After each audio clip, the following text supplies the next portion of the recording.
You're listening to the Options Insider Radio Network, the home of the Options Podcast. For more quality options programs, visit theoptionsinsider.com or search for Options Insider Radio Network in your podcast provider of choice. Listeners can also access all of our programming through our mobile app available in the iTunes and Google Play stores. Select programs are also available via live stream at mixlr.com/options-insider. That's mixlr.com/options-insider. Don't forget to follow along with your favorite programs and submit your own questions for the hosts at twitter.com/options, stocktwits.com/options, facebook.com/theoptionsinsider, or via questions at theoptionsinsider.com.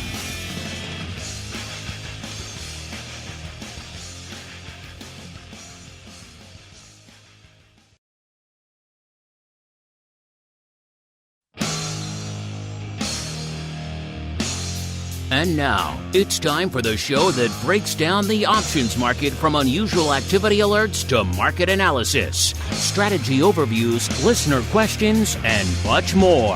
If it involves puts and calls, then our all-star panel will break it down. It's time to hit the Option Block with your host, Mark Longo from the Options Insider Media Group, and co-hosts, Uncle Mike TOSAW from St. Charles Wealth Management, along with Mark the Greasy Meatball Sebastian and Andrew the Rock Lobster GIOVINAZZI from OptionPit.com. And now, get ready to hit the Option Block. All right, everybody. That music means it is time to kick off our broadcast week here on the Options Insider Radio Network with the one, the only, the old OB, a.k.a. the Option Block. Yes, my name is Mark Longo. I will be your host, your guide, your maitre d' through quite a bit of this week's programming, including this fine programming. If you like what you hear, of course, not just for this show, but for the full network, make sure leave a review, leave a comment on your platform of choice so that newcomers can continue to discover and indeed enjoy the network. Of course, keep those questions coming, too. We do love to hear from you guys. And, we've been kicking it off. Didn't do it last week because we were off last week, so it's been a little bit. But we have been kicking off our broadcast week the last month or so with a little bit of fun look back, get the blood pumping, a little bit of get the engines revving with some fun, shall we say, 80s-themed musical trivia. So we're going to keep that going today. Since we haven't done it a little bit, we'll make it an easy one, a fun one. Going to be a bit of an airworm, though. I warn you ahead of time. All right, here we go. 3, 2, 1.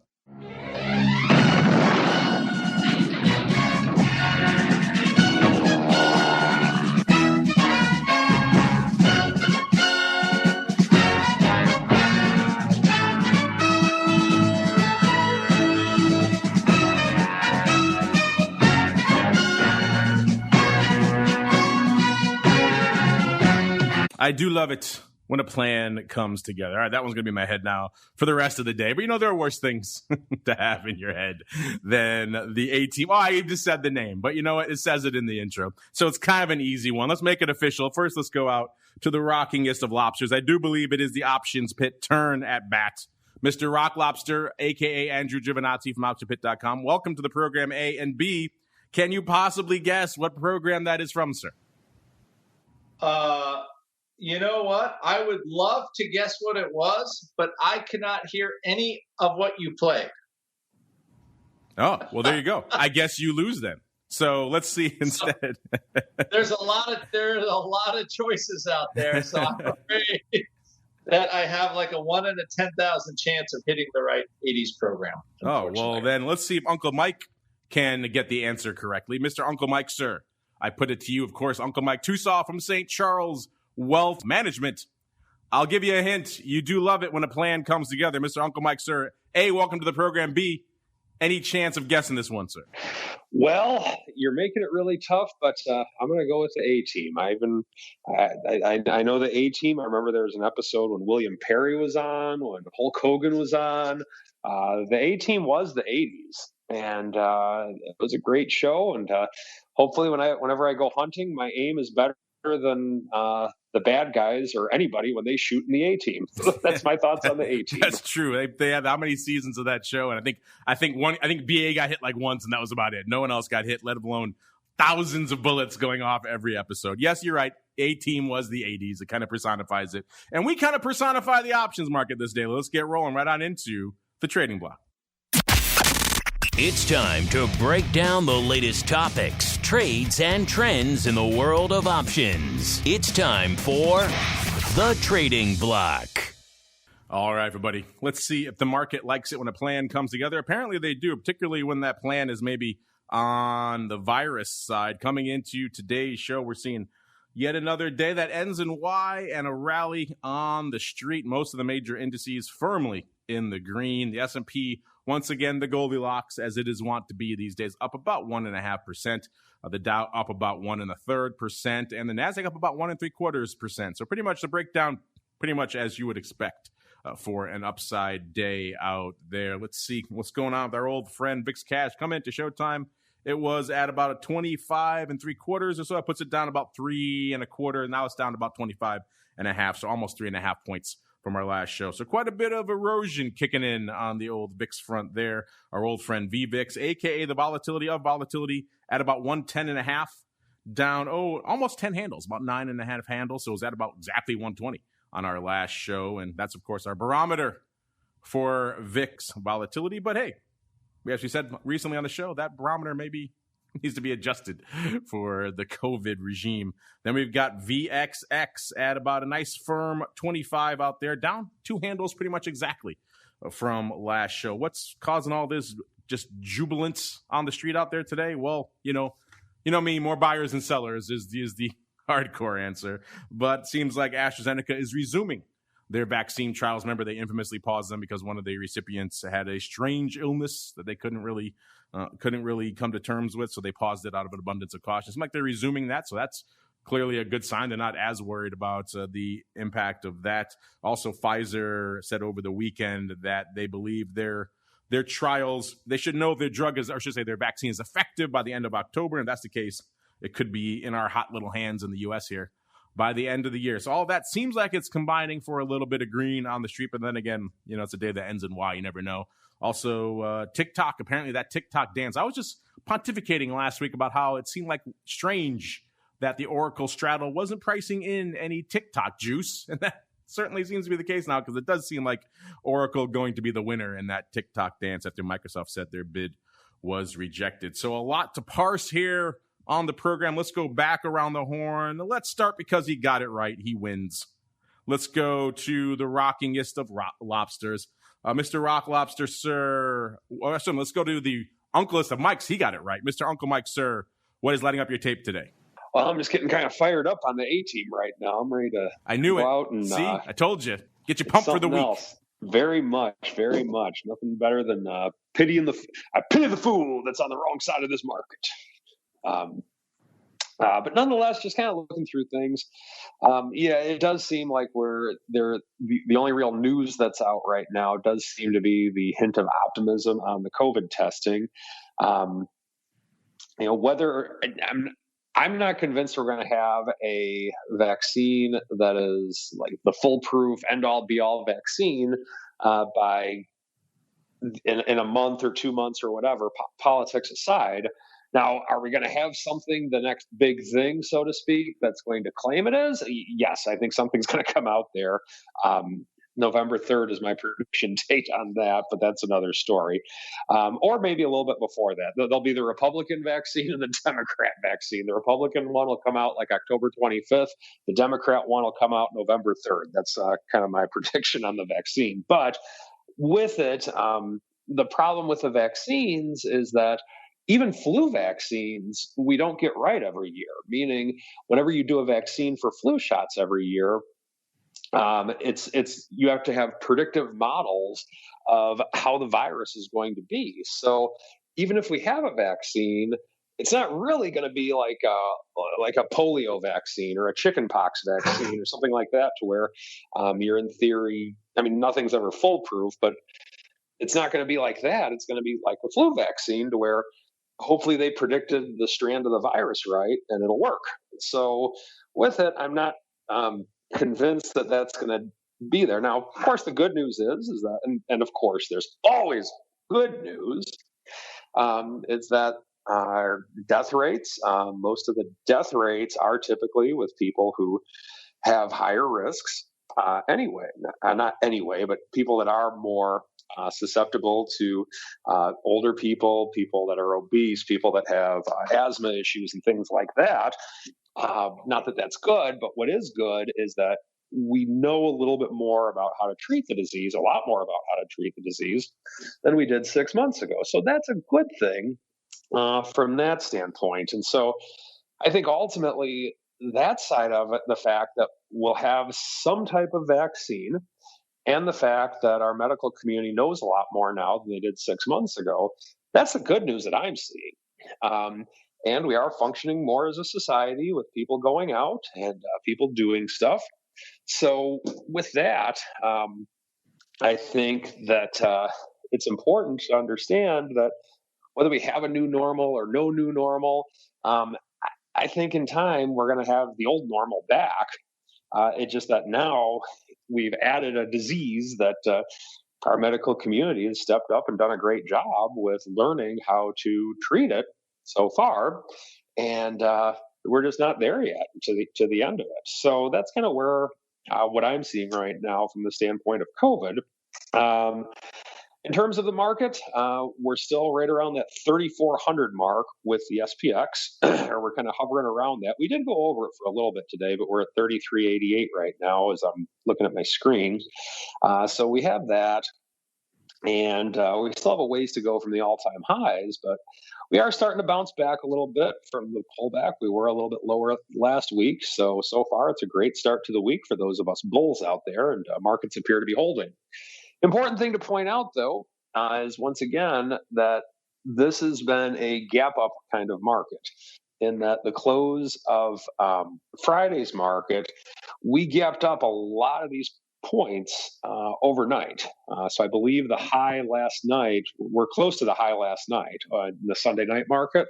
So a lot of this was happening in the overnight market. So what that tells me is that there's really not any news that's coming out today, so to speak, that could be driving up this market. I think a lot of it was based on news releases last night of what's going on with COVID and things like that, or at least anticipation for it. So that's what I'm seeing right now, and I will toss it over to Andrew. Wow, is he allowed to just toss it to me without you putting some umbrageable comment in between? I will allow it just this once, but only just this once, because you know why? He has the power because he got the A team right. You know what? I was pretty I was like waiting for the music. Okay, there's got to be some music coming. I know it's coming, and then unfortunately my mind went blank and I showed my age and totally disintegrated under the maelstrom of questioning from the benevolent dictator of the option insider. Quite radio the maelstrom of questioning. Can you name that tune? From the Andrew, I just did a direct snap to you right away. We didn't need to snap it to the quarterback. We just did a direct snap to the running back right there. That's how we roll. I like that. And I think, speaking of that, I think that's why the market's up. There was football. There you go. And I was like waiting for you to mention that. I'm like, I can't believe Tucson's not going to mention there's football and life is back to normal. But we do not have all of college football back. So until we have that, you know, those guys, those overpaid bums that play on Sunday, I don't care about them. I just want football's a game for I mean, don't get me wrong. I love NFL football, but the priority of what we need in America right now is college football. That is the spirit of what embodies everything that makes America great. That's what we need right now, more so than the high paid guys. I agree with you. I do like college football. I'll watch that every once in a while, maybe once or twice a year. So that's a lot. But as far as what's going on, I tweeted a couple things out. The ball man tweeted a couple things out last week, and so a lot of things with vol is expectation, like where they can go, where can we go, and from looking at VIX, the low for the cycle, for the COVID cycle, I think is like 22-ish, 21.5. And every time we hit that number, we kind of bounce off it. at least we have several times since, let's call it late February. And right now, we have this crazy premium for the election. I think like it doesn't feel like the COVID news is getting worse. It's mostly just like it's not going away. I think people are kind of dealing. I think different people are dealing with it differently, which is why I think it's kind of hanging out a little longer than everybody wants. But mostly looking at vol. Okay, we have indexes up, VIX down on a Monday, and usually there's weekend premium that comes back in. Didn't happen this time, so we actually have a real drop in vol. So whatever caused that QQQ sell-off, I don't know if it's over, but at least it appears to have subsided substantially. And that doesn't mean people aren't getting back in, but those stocks did not race all the way back to their all-time highs immediately. Amazon is still quite a bit off its all-time high. I think at least 10%. Apple as well. So you have like a little, let's just call it, there's a little bit of, at least 10% off. So there took some bloom off the rose. Everybody's saying it was SoftBank because they just, bought up a bunch of calls. But I think at least in the short term, maybe some normalcy, which I think will be a little rotation, sort of out of tech into maybe some of the other stocks that exist, like all of the Russell, most of the S&P 500, and most of the Dow, basically, that are still that are substantially down for the year. So I think that kind of rotation ultimately will be healthy. It depends on how fast people get out of techs or start to reduce some tech, but we'll see. So right now we have kind of what I'd say market up, vol down, which is generally bullish. And I don't know if we're I think the next thing, the big wild card is the election. And actually, I think the bigger wild card is what's going to happen between November 3rd and the 17th, like 2 weeks after. Everybody's probably getting this stuff in the mail from the post office, right? I got one in the middle of nowhere, Maine. So they can get to me, they can get to you. It says, hey, if you're going to do a mail-in ballot, here's how the post office works.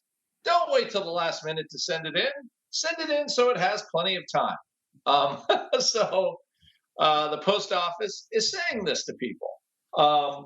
And then another thing you notice is there's all these fights in states about how late a ballot can be counted till the very last minute, and it can be sent until 8 o'clock on election day and all this, and it doesn't need a timestamp or a postmark, like an amazing amount of funky stuff going on 2 months before the election, as far as like changing current election law to make it new. So I don't really know why that's necessary, but I think that's also a thing keeping the vol higher and keeping that October future higher. So if you really want to get a beat on what people think, the easiest thing to watch is the October future and how far above the cash it stays.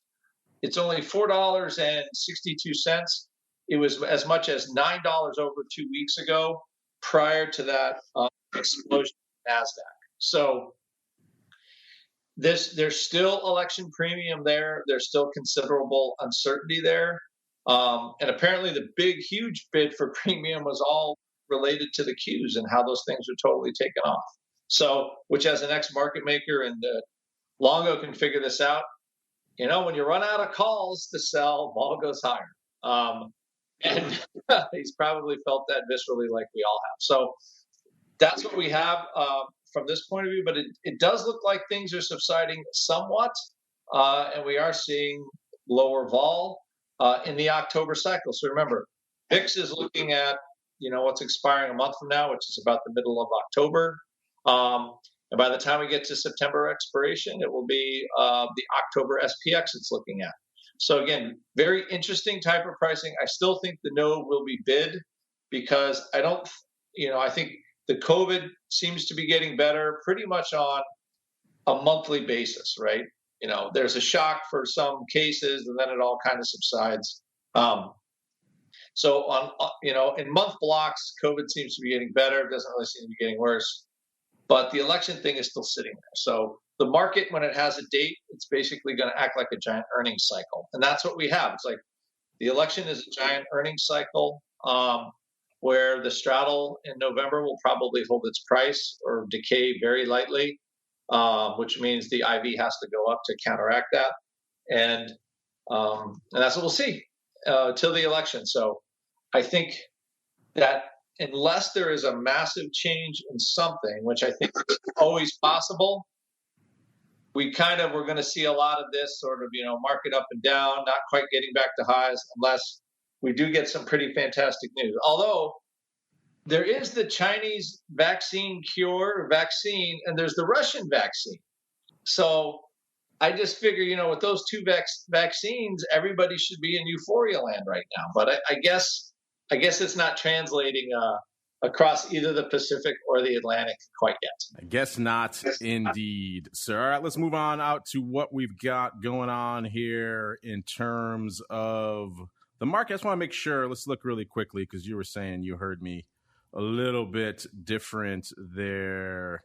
You know what? There we go. How's that? Does that sound better, Mr. Rock Lobster? A little better.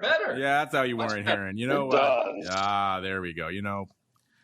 Let's just say folks were using this system for other things. And that's sometimes hijacks the settings here. All right, there we go. I was wondering why you guys couldn't hear that sweet, sweet A-Team music. But now we're back and ready to roll here, listeners. Let's keep on rolling out into what's lighting up the tape on the individual major indices first. Let's go out to VIX land. VIX at about exactly 250,000 contracts as of a few minutes ago. The ADBE just a notch over 400K out there. SPY at almost 2 million, about 1.91 million contracts as of a few minutes ago. The ADBE 4.11 out there, a little 411 in SPY land. The S 615,000 contracts. The ADBE also a notch over a million out there as well, 1.11 out there as well. The Qs closing in on 600K, the ADBE almost 1.5 million, and the Russell 2000, at least the IWM flavor, at about a little bit north of 250,000, 268,000 contracts. The ADBE 400K exactly out there in IWM right now. Let's move on out to what is the most active, top 10 most active hot options out there right now. You probably guessed two of them. Just a question of which order they're in. Number 10, AMD, 201,000 contracts. Number 9, the old Facebook, 208,000 contracts. It cost you 200K to break into the top 10 today. That's a decently robust day. Number 8, Microsoft, 230. I guess they're feeling the tailwind now after having gotten kicked to the curb in their wooing of TikTok. Number 7, NVIDIA, 254,000. They may pick up ARM, which is kind of interesting. ARM kind of does a lot of the research and design for a lot of the chips that power a lot of the devices you use out there. So that's an interesting one. NVIDIA maybe positioning to be even more of a power player in the computing space going forward. Number 6, this looks like a newcomer to the top 10, not one we've seen before. This is APA, at least not for a while. This is Apache, 261,000 contracts out there. They are hydrocarbon exploration. They've been on the odd block in the past, I do believe, but not in the top 10, at least not in quite some time that I can recall. So interesting. Apache on the move out there, 261,000. Number 5, DraftKings. I believe they have some deal going on with ESPN right now. So that's pumping them up to about 262,000 contracts. Number 4, Oracle, 264 out there. Number 3, Nikola. They, as of the other, not Tesla, but still Tesla-related naming convention electric vehicle manufacturer, 377,000 contracts. The Tesla branding, I can't believe that everyone's still going to that. But hey, c'est la vie. I digress. Number 2, of course, Tesla, 812 out there. Got a great hot poll lighting it up with you folks out there right now on Tesla options. We'll get to that in a second. And number 1 with the bull, that means if it's not Tesla, well, for Tesla, by the way, 812, in case I didn't say it earlier. Apple, number 1 with the bullet out there, almost 1.2 million contracts, 1.17. Yet another day that ends in Y, Tesla and Apple. This split, it's amazing other companies aren't just diving into the well, announcing splits left, right, and center, because these splits have just lit the roof on fire for both of these names, and they haven't really stopped since the split. So a lot of hot stuff out there. Looking at hot stuff on the earnings front, not a ton. We've got Lennar. I believe they're an optics company out there on Monday. Cracker Barrel and FedEx and Adobe on Tuesday, and that's kind of it, unless you like Oak Street Health on Wednesday.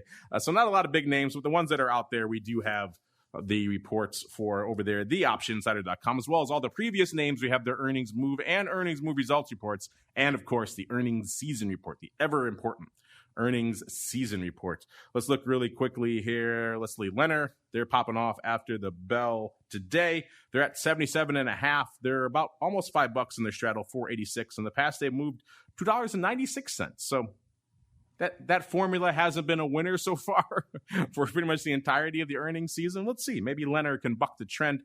Then we've got Cracker Barrel out there. Kind of hard to do a lot of eating in a Cracker Barrel these days. Maybe they have a booming to-go business. I guess we'll find out. Cracker Barrel was at $136.79 coming into this report. They're pricing in nearly $9, $8.91. In the past, they've moved $4.50 exactly. So a little bit of juice in the Cracker Barrel space. That's kind of interesting. Again, that cycle hasn't paid off, but we shall see. And then we got Adobe out there. They make a lot of the cloud software you guys use and Photoshop, all that good stuff. $471.35. They could probably use a split, get a little bit of that Microsoft, or I should say that Apple and Tesla bump there. Straddle, $29.64. Pretty rich. In the past, they moved $21.39. So extremely rich. So wow, 3 names popping off to show and pricing in, I should say, a heck of a lot more vol than they have moved in the past, which is surprising for an end of a season that is, I think, to borrow Matt's phrase, blood red for the premium buyers. Overall, right now, the average for the season is at a whopping 74%. So that means of all the vol that was priced in throughout all the names this season, we've seen delivered about 74% of that in terms of net movement out there. So not exactly a winner. There hasn't been a single week yet where premium buyers have net made money on the average out there. Let's see if that's going to be the case with these names, or also let's see what's going to be the case with some of the names that our Eye of Sauron found for us. Let's see what the heck those are as we head on into the odd block. It's time to break down the most interesting, unusual, and downright questionable options activity that's been identified by theoptionsinsider.com. It's time for the Odd Block.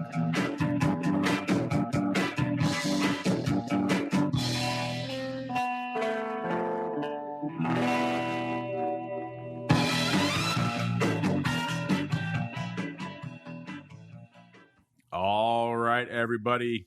Let's get the ball rolling here. Let's see what our Eye of Sauron found. By the way, I think I said Leonard was a optic. That's Gunner. Gunner Optics, I do believe. Leonard is the home builder. So similar name. I don't think the Gunner Optics are public, but that'd be interesting to see. A little bit of very tech-focused optics out there. But let's find what our tech-focused Eye of Sauron has focused on out there today. First up, this is one we talked about in the past. It's been a little bit since we've come back to them. They of the COF variety, COF, a.k.a.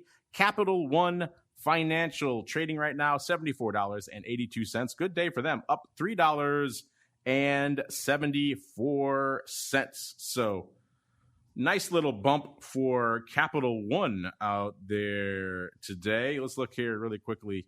It's not earnings day out there for them, so something's driving this paper. Our friends in Orats found this one as well. They put COF in their 4th place for today's volume versus their 20-day average. They're at about almost 2.5 times that average right now. As of this report, there was about 18,000 contracts on the tape. The normal volume is about 7,700 out there. Calls leading, I should say, the puts leading the dance pretty aggressively. About 12,000 puts, only about 5,800 calls. Let's see what our Eye of Sauron found out here. Well, before we get to that, let's break down the year that has been out here in COF. A year ago, it was trading well north of where it is right now, even with today's rally. It was trading 94.37, so almost exactly $20 north of where it is right now. It topped out right before the Great Madness at 104.14.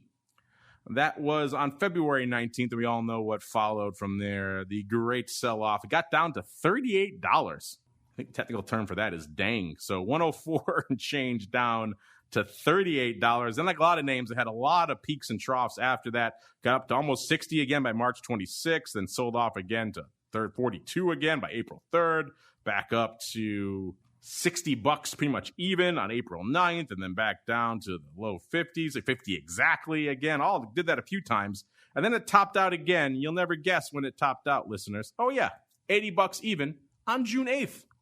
80 even, and it pretty much hasn't looked back from those levels since. It sold off down to 60 again on July 10th, so took a nice little drubbing. It's been slowly fighting its way back. We're up to almost $5 away from that June 8th high, but he had another name in our pantheon of second-tier names outside of, what did Mr. Rocklofter say earlier, the universe of anything else outside of tech seems to have plateaued on that June 8th level and has been struggling to reclaim those highs. Our Eye of Sauron out here today, let's see what it found. It found some puts, in particular the SEP 65 puts, lighting it up to the tune of 10,676, going up pretty much through the bid.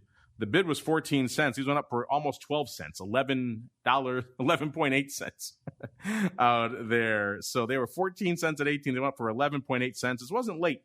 This was just a pretty aggressive print out here. Let's see.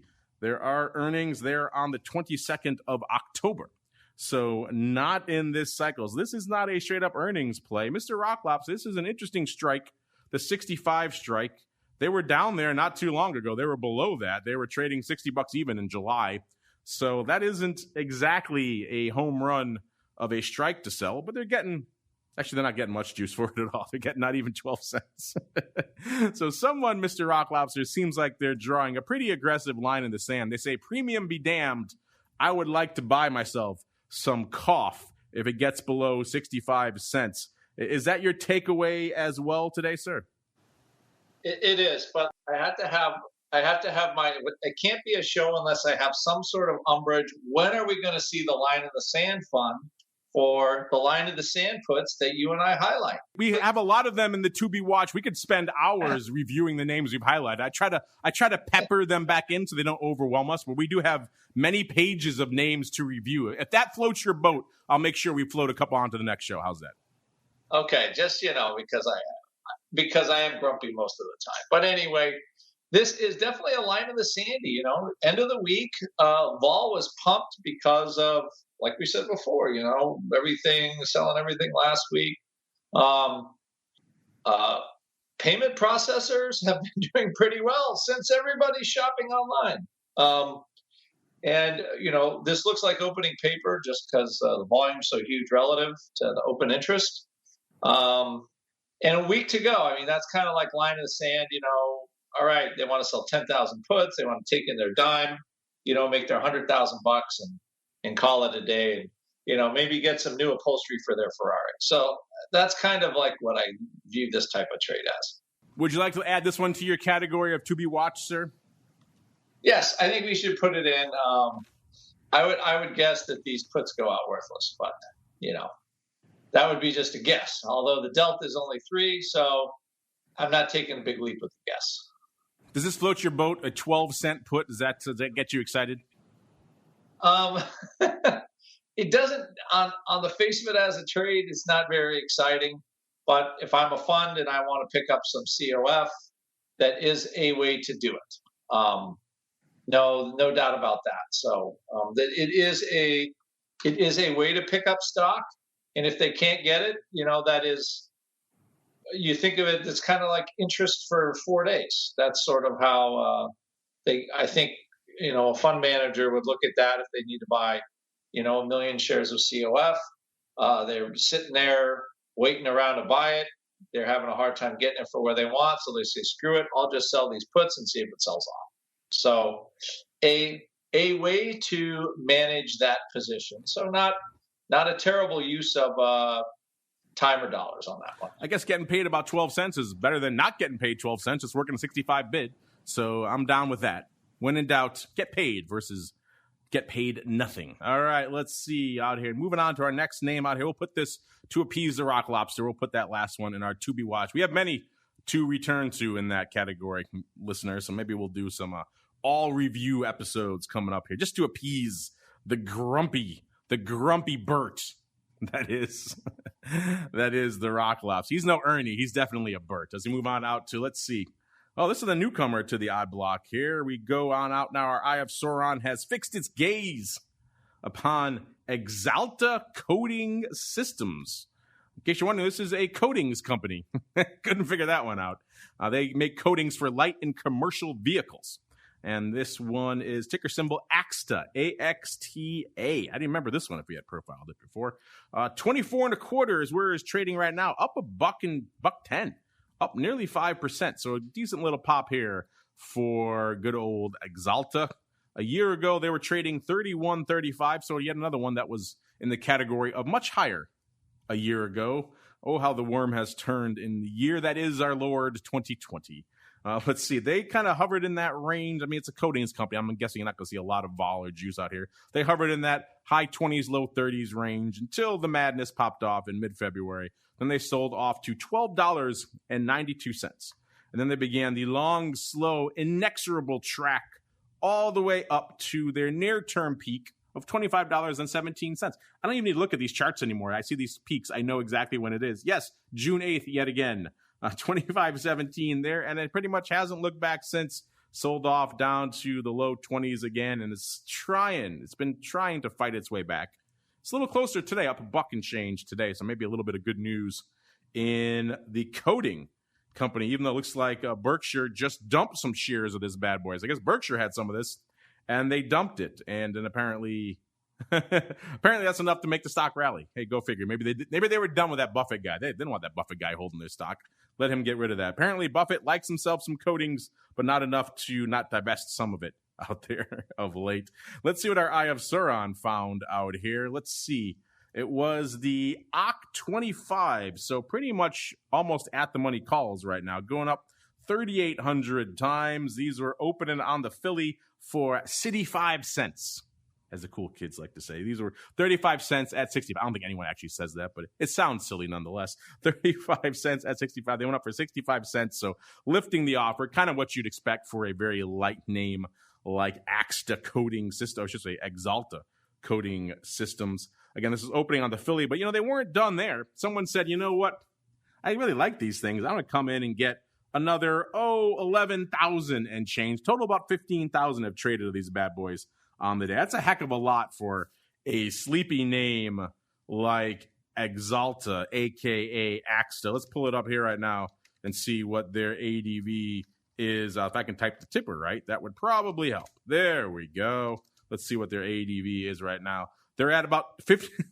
They're at 52, almost 53 times their ADV out there right now, which is a whopping 634 contracts. So yeah, just to get 3,800 done in one print. I'm surprised they didn't have to go through that offer. That offer was good for 3,800, apparently, even though it's a pretty freaking wide market. So I guess that accounts for it as well. The stock was at about 23.60 when this print went up. So a little bit lower when this print started going up. They've been going up throughout the day, obviously bidding up some of this stock as well. So Mr. Rock Lobster, someone had to get themselves some OC25s in Axalta Coating Systems. Our print was about 4,000. Total of about 15,000 have traded on the day. There are earnings in this cycle. They are, let's see, they might be right on the cusp of it here. They are on, actually, no, they're right beyond it then, because expiration is on the 16th. These expire on the 22nd. So right beyond it. So this is not an earnings play, Mr. Rock Lobster. This is an earnings adjacent play. What do you think about someone had to get some calls here in Axalta Coating Systems? Very interesting trade. Like, kind of more along the, looking more along the lines of the post-COVID rally, maybe they're going to make the coating for the new Nikola truck that's going to come out. Apparently, that is already pre-sold. The coolest looking electric vehicle on the planet. Very, very interesting, huge. I think they're up to like 20,000 contracts right now. Is that the number you just saw? Let's see. 25,840 call spots. Someone's got to get them. Volatility is up only 6 points, which I actually think is not even that much, to be honest. Let's see, 44. Amazingly, yeah, you could. That is a pretty expensive call relative. You could probably do better just buying the 22 puts in stock. That vol's about the same, and you could get the out of the money. You do a little little tricky strangle there or something like that, a little hedge trade. But they look kind of pumped up, and maybe Buffett is buying more of it, but that's not quite what the news says. I was trying to look at like a stock twits or something like that to see if they had anything on. But a very interesting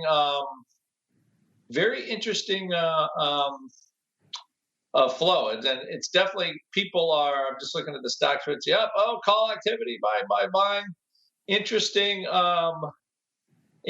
about, what they got. Maybe it's business related, but, it's like anything, are those stocks going to get anywhere close to their June highs? And that would push the SPX into the stratosphere. And it has not happened yet, as all my oil stocks languish in a hellhole. So I'm all for whoever are buying these calls, and to see if, kind of like a good old fashioned industrial company, can go make some big dough again. Yeah, this one, the game is clearly afoot out here in Axalta today. So we're coming back to this bad boy probably sooner rather than later, because you're right. The narrative does not fit what's going on out here. The narrative is that Buffett is trimming this thing, and yet someone has to have it. This is like a name that trades 634 contracts a day, doing almost 25,000 just on the call side today. So something is afoot out here in Axalta. Maybe you're right. Maybe Buffett is doing a little bit of the old talking out of one side of his mouth and then trading on the other, gobbling up calls while he says he's trimming the stock. But either way, this is an interesting one, and certainly sounds like the party is not over here in Axalta. We'll be coming back to this bad boy. This last one, it is a shame. The greasiest of meatballs, the tastiest of briskets is not with us today, because this is, I think, quite literally his favorite stock. We were just talking about this, joking about it on Vol Views on Friday. This is Darden Restaurants, his favorite chain, his favorite brand. They own a bunch of different names, like the meatballs' favorite, Olive Garden, and many others out here. Trading $90.10, ticker symbol DRI. This is the name that a year ago was trading $126.91. And it kind of hovered in that range until, what happened. February came along, and we got down to, so it went from $126.91 last year to, when it sold off, down to $26.50. It lost $100 net in the great nadir out there. So obviously no one going out to eat, especially in all that madness of March. And then slowly a little bit of a rebound, $60, and then back down to 44 again. A few of those fits and starts until where it topped out. We don't even need to look. June 8th, 84.74. And then it kind of sold off again down to about $70 even. And it's kind of slowly fought its way back. Now we're back a little bit north of that June 8th high finally here at $90.18 just in the last few sessions. We've rallied past that. Apparently people are dining out in Darden's again. Let's see what our Eye of Sauron found. Mr. Rocklobs, this is kind of a funky one. It looks like it has the whiff of a strangle. Let's see. Our Eye of Sauron found 2,700 of the AX85 puts going up for $3.90 right on the bid, as well as 2,700 of the AX95 calls going up for $3.65 through the bid. These are going up over there on the Philly. Now, both of these prints are late, so we should probably read into these executions with a little bit of a grain of salt here. But still, these did not go up marked as a spread, but they went up within a few seconds of each other. So if it looks like a duck and it quacks like a duck, chances are it's probably a duck. Chances are these are related trades, and chances are it is indeed a strangle. Mr. Rock Lobster, what say you, sir? Are you in the strangle category? Who knows? Maybe this is what the meatball's been up to when he's not on the show. He's strangling his favorite name out there. What do you take? What's your take on this apparently $85.95 October strangle here for $7.55 in Darden Restaurants? It has all the whiff of a premium sale. I think just from the last week, 2 weeks, people are looking at VIX at 26, which is still zone 4, which is the highest low, the danger zone. And they're looking at Darden. That's $10 worth of premium, so that gets you like a 105.75 range. And they're taking that not too bad. Probably somebody that owns a stock and wants to just generate some juice against it, thinking it's not going back to $20 because people are back to eating at the Olive Garden again. So I think that's probably what the deal is on it.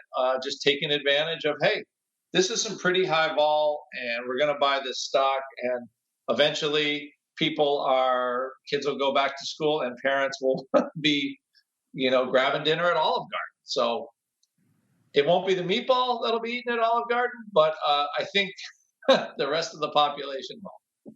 Well, we're going to come back to this one as well. We're 3 for 3, Mr. Rock Lobster, and names we have to come back to. I think the reason we haven't come back to a lot of them yet is because a lot of them are September expirations. So we like to wait to see until they're close or near or maybe beyond expiration so we can see how the trade's fared. But we'll come back to these ones, I think, a little bit sooner because there's 3 funky ones here today, including a nice size juicy strangle there in Darden Restaurant. Speaking of juicy, I'm sure Uncle Mike's got something juicy up his sleeve for us. So without further ado, let's head on into the strategy block. It's time to dispense options, wit, wisdom, and education. It's time for the strategy block. All right, it's that time of the week, listeners. It's Monday. It's time for Uncle Mike to come on down from on high, stone tablets and options wisdom in hands. Mr. Uncle Mike, sir, what do you have in store for us today? Rolling down put spreads to hedge an underlying timing. Oh, I'm sorry, that's it. We're done. I'm cutting you off. That's far too boring. I'm just kidding. That sounds like a good one. Far too boring. I mean, I don't see what can be more exciting in life, quite frankly. But what I wanted to go through today is that whenever you're using a put spread to hedge an underlying or to hedge a stock, you have the sentiment that you want to have some protection in place for the near term, but you're not necessarily concerned of doomsday, meaning the stock's going to go belly up or something along those lines. So with that, you have the opinion that, okay, if I'm using a vertical put spread, let's say the stock's trading at $55 a share, and I buy the 52.5, 47.5 put spread for maybe 50 cents, $1, whatever the case may be. You're concerned with a more near-term pullback. You're concerned with the stock just going down maybe 10 or 20% in the near term, as opposed to the stock going belly up. You're not really worried about that because your school of thought is that the stock, if you like it at 55, you love it at 45. That's kind of your opinion on the stock when doing something like this. And so by having a put spread, you're thinking, well, I like the stock, but I just want to have a little bit of protection in place in case it does go against me. So with that being said, I want to emphasize the importance of rolling put spreads when doing this strategy. Now, let's say the stock does go down and it goes down to $45 right away. Well, you do have one choice. Or you have several choices, but you do have a choice in terms of, do you roll the put spread down or do you close it for a profit? What can you do with it? Well, typically in that situation, depending on the time frame, sometimes I like to get out of it and maybe roll down to, say, a 45-40 put spread, or just say, you know what, it's already come down a little bit. I'm going to take the profits, and then no matter what, if I do absolutely nothing, I'm ahead on this stock for the rest of my life because of the profits that I took on this put spread. Of course, you have the ability to do more trades and become behind on it, but those are some choices with which you have. Now, when I'm in that situation, what I usually like to look at is, does it make sense to take the profit now? And I would say it depends on the time frame that you have for your long put spread. Meaning, if you have just a little bit of time till expiration, then at that stage, you've usually made close to the maximum profit you can make on the put spread. And if that's the case, then you might as well get out of it, I believe. Now, let's say it's maybe a 3 or 4 month put spread, and you bought it for $1, and maybe it's trading for $1.70 right now when it's totally in the money. If that's the case, I'd consider leaving it. Because remember, your thought on this stock is that if you like the stock at 55, you love it at 45, I might even leave it and then just make it into more of a time decay type of trade. Now, with that being said, you have to understand that you have no more downside. But remember, you liked the stock at 55, but you love it at 45. So that's kind of the decision with which you need to make on what you would need to do when the stock does go against you, but you have that profitable put spread. Now, next thing I'm going to mention, I think, is the more important side of things, and that is rolling up put spreads when the stock goes your way. So now let's say that you're in the same scenario, and now the stock is up at, say, $60 a share. That put spread that you had is at maybe, I don't know, a value of maybe 12 cents, let's say.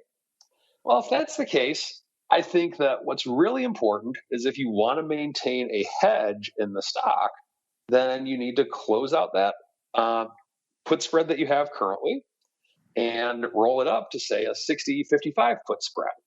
Once again, I'm just making up numbers with it, but this is kind of the concept behind what I like to do with it. Now, if you really want to be a little bit more cautious, one thing you could do is maybe just close out the short side of the original put spread and then maybe keep the long side of it if it's worth like a nickel or something like that for a lottery ticket. But most of the time, I just close it out. So let's say the stock is up at the 60 level and you buy the 60-55 put spread.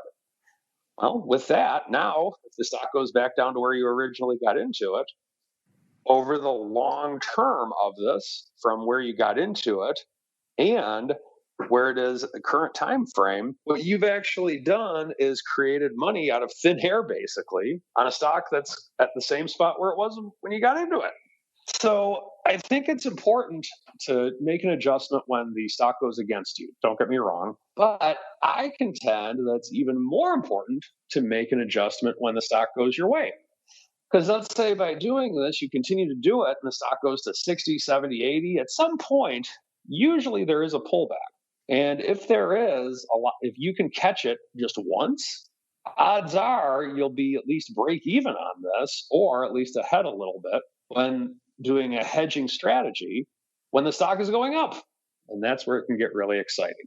So that is my 2 cents on rolling up put spreads when the stock goes your way.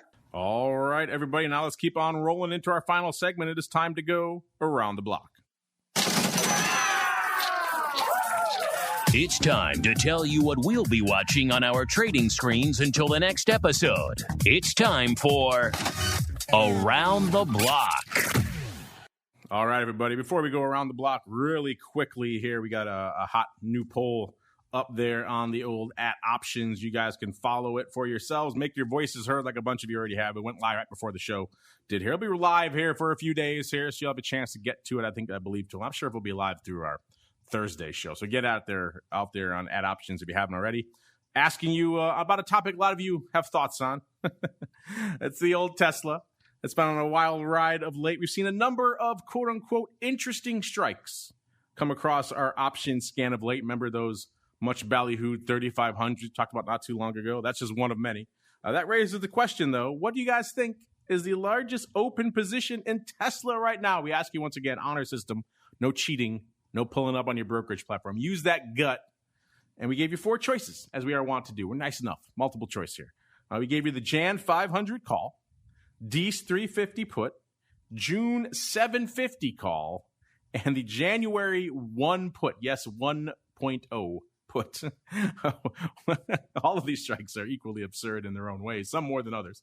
But let's go around the horn. Let's start with the Rock Lobster, sir. What do you think, or what is your vote if you have one, A, and B? What do you think our audience is voting for? Interesting question. I think the audience said the June 750 call, but I would say the January 500 is the most popular. Interesting. Mr. Uncle Mike, same question for you, sir. The D's put, I'm going with that one for myself as well as the audience. The 350 put you had said, correct? D's 350 put. I did say that, yes. And it is an interesting one. People have been voting hot and heavy over here. Your buddy there, Mr. Lincoln, Mr. Rock Lobster, he's already chimed in. Mr. Infamous Short Vol Show, he said he played in our poll. He said he just looked it up and he was wrong. No spoilers. At least he didn't share out the right answer with our audience. No spoilers yet. If you look it up, don't share any spoilers. Listen, I won't give my answer because I know the right answer. But right now, our audience is clearly feeling the upside love to the tune of almost 60%, 59.7% of the Jan 500 calls. A lot of love for those.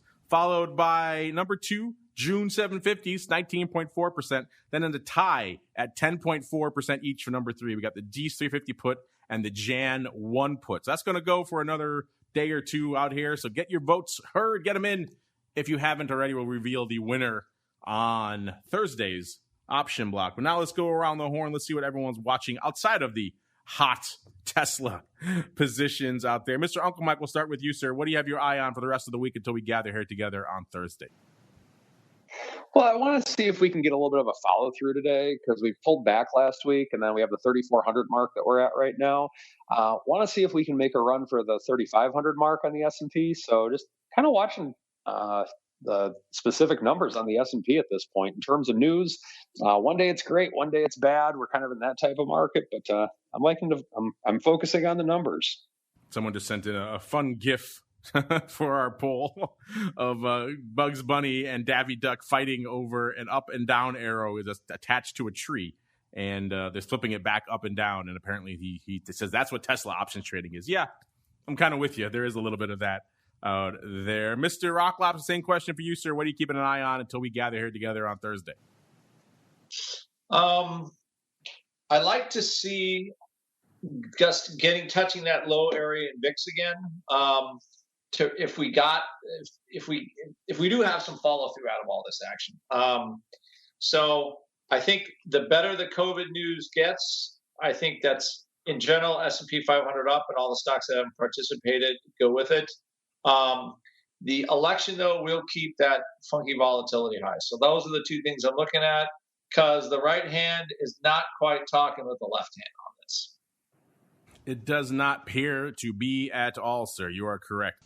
Unfortunately, that music means we've come to the end, at least, of this program, but not of our network broadcast day. Nay, I say to you, listeners. So if you want a little bit more in your ear holes, got you covered. We'll be back with the crypto rundown in about exactly an hour, talking all things crypto, fun, and joy out there. It's been a little bit since we had that show on. Of course, we were off last week for the holiday, so it'll be fun to get back in out there. If you're listening live, you get some fun stuff beamed in between.